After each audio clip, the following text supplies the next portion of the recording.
The state of college sports is the business side is killing the educational side for many, many students.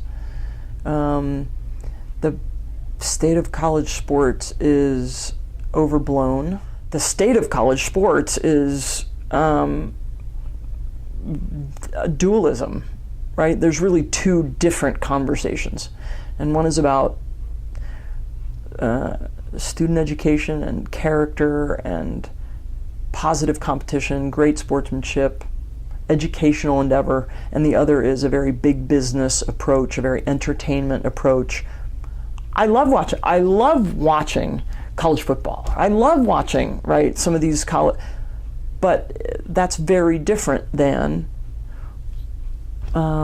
many of the other, the majority of people, the majority of the 600,000 people that play college sports every year are having an experience that isn't on the business end.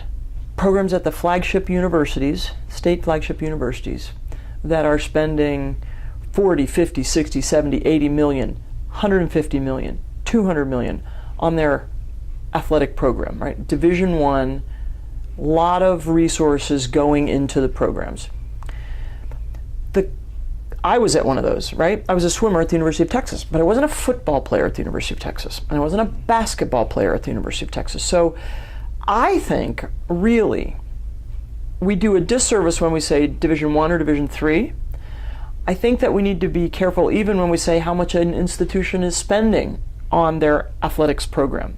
A couple of sports have contracts with television to put their content on television, which then advertising, and then the television drives when the kids play, where they play, how often they play, if they play on a Tuesday, versus the school, the conference those people are in, the way that all of the other sports teams go about their contest schedule. And so if you get on a plane on a Thursday afternoon and fly someplace and play a couple of different games, and then you're not back in your own bed until Sunday, that's an impact. That's not a regular student experience.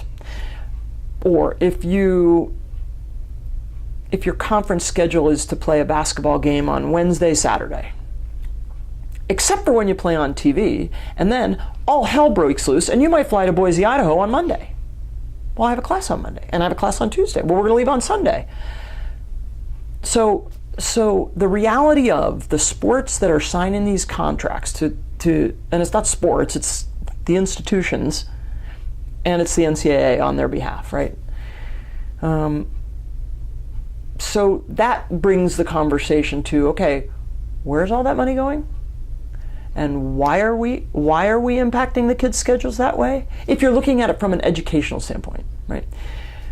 Some might say, well, if those 12 kids do that, the basketball team, right? And the institution gets $20 million as a share of a $2 billion TV contract. And I probably am exaggerating, but I don't know that I'm exaggerating that much. Now we're putting it off on, oh, well, we're going to have women's volleyball because the men's basketball team can bring. But the facts then go to the finances, and there just aren't that many schools, literally a handful, that aren't in the red, even with all of the television revenue, however it gets sliced up and given to them based on results. You know, the other piece that comes of it is just the